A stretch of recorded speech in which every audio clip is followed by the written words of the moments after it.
So, ito yung ating chopped beef. I-slice natin siya, guys, para gawin nating Bistek Tagalog. Okay? So, if you haven't subscribed yet to my channel, please do subscribe, guys. Hit nyo na rin ang notification bell para updated kayo sa susunod kong mga videos. Okay? Slice muna natin.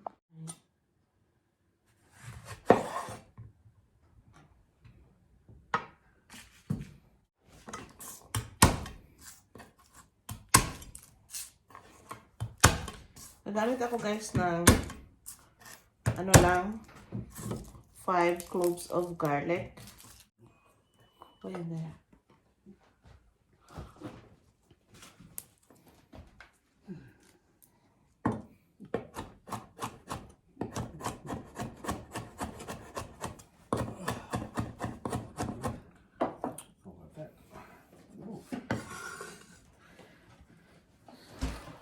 So, ilagay natin directly sa ating ano, guys. I'm making video, sir. Add half lemon juice.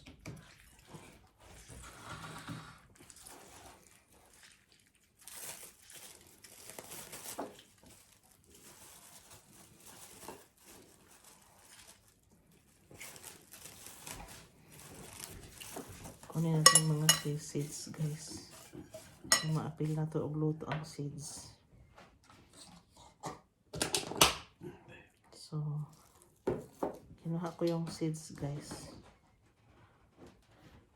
Okay. Tapos, maglagay tayo ng soy sauce.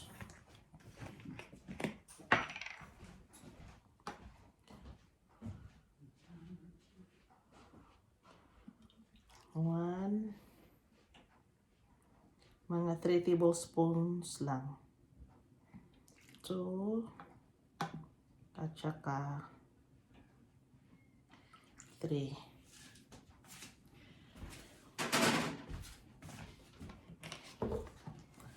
So, i-marinate natin siya, guys, for 1 hour.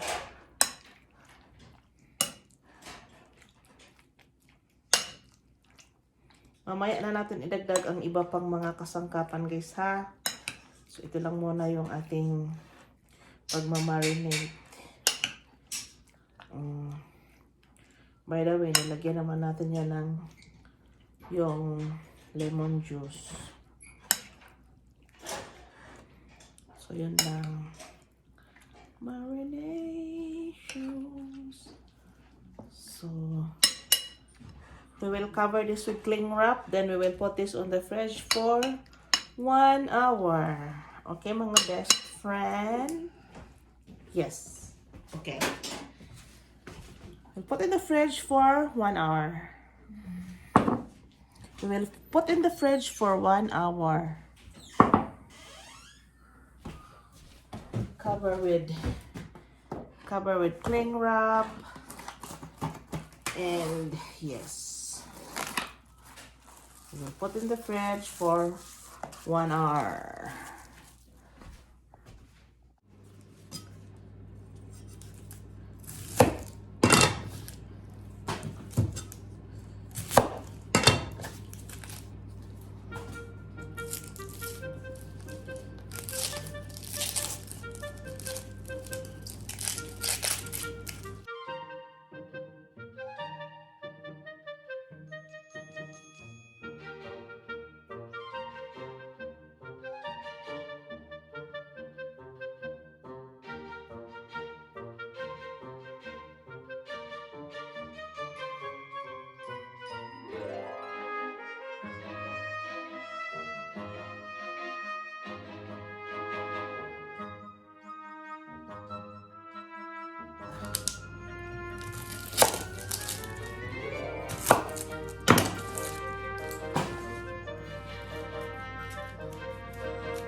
Onion.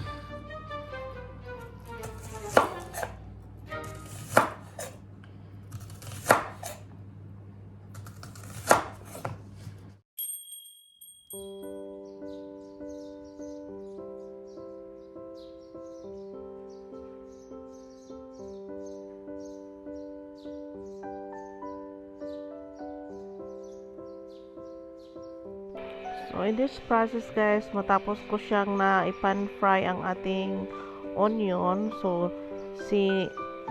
naisunod ko yung ating beef. So ipan fry natin ang ating beef guys, at sundan nyo lang ang aking mga proseso, okay?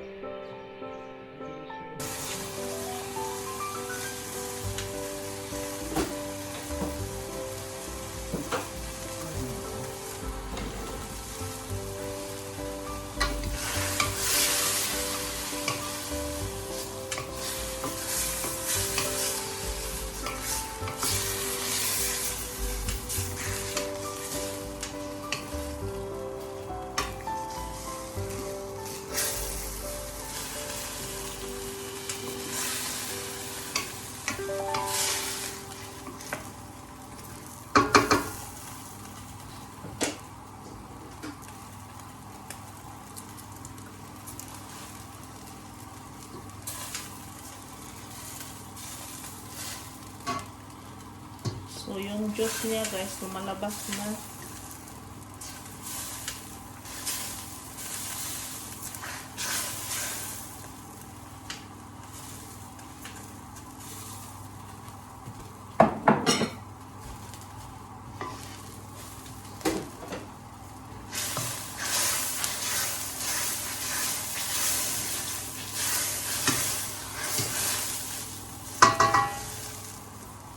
Guys, ilagay natin yung ano guys, yung sauce niya with garlic. Yan.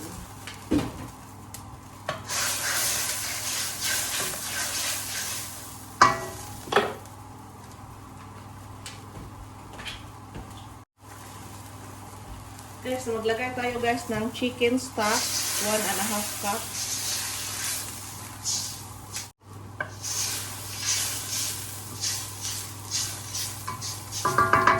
Hintayin natin kumulo bago natin ilagay natin karne.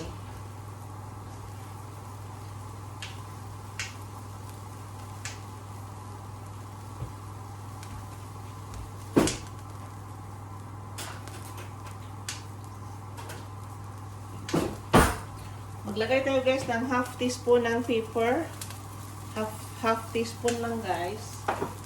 Tapos maglagay din tayo ng more garlic powder, around 1.5 teaspoon.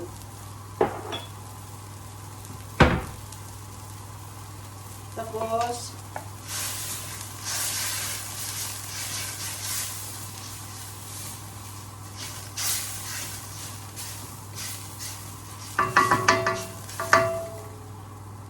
ilagay na natin ang ating karne,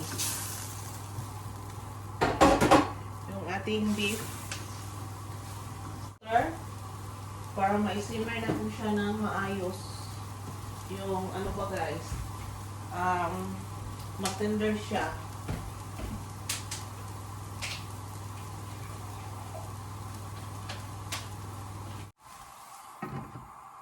So isimmer natin siya sa napakahina na apoy for 1 hour. Then tayo guys ng pumpkin para sa ating beef. So, ilagay ko yung white onion guys.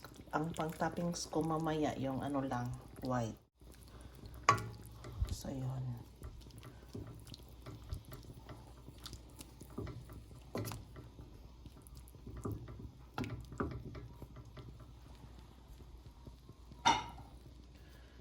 One day, soon I'll see you.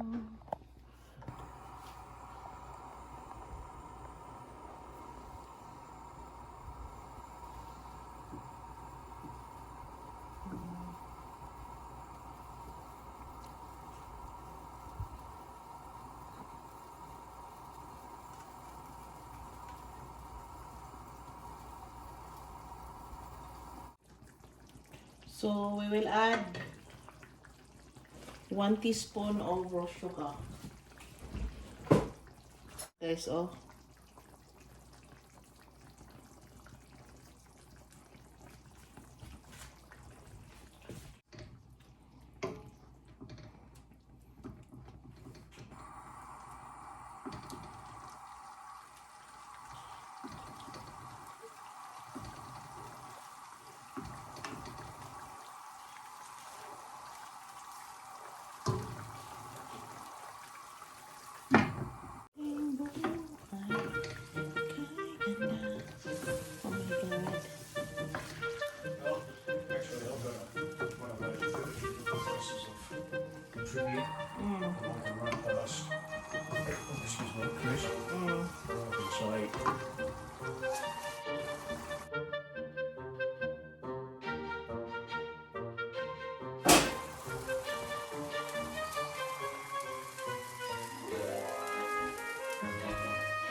Tingnan nyo mga best friend. Ang ating tagas ng konting parsley.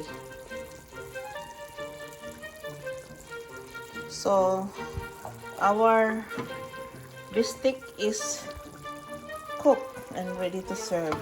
Okay? Yun. Ready to serve. So guys, if you haven't subscribed yet to Tess Home, please do subscribe. Hit nyo na rin ang notification bell para updated kayo sa susunod kong mga videos. Thank you for watching. So, 30 seconds high heat, then let's munch. So, yan guys, ang ating bistek. So, that's it. That's cooked. Tingnan nyo. Thank you for watching everyone, and I hope you learned something out of my cooking, and I hope to see you guys on my next videos. Thank you for watching. So guys, ito na yung aking lunch for today. Rice, basmati steam rice with Bistek Tagalog. Okay? So thank you for watching everyone.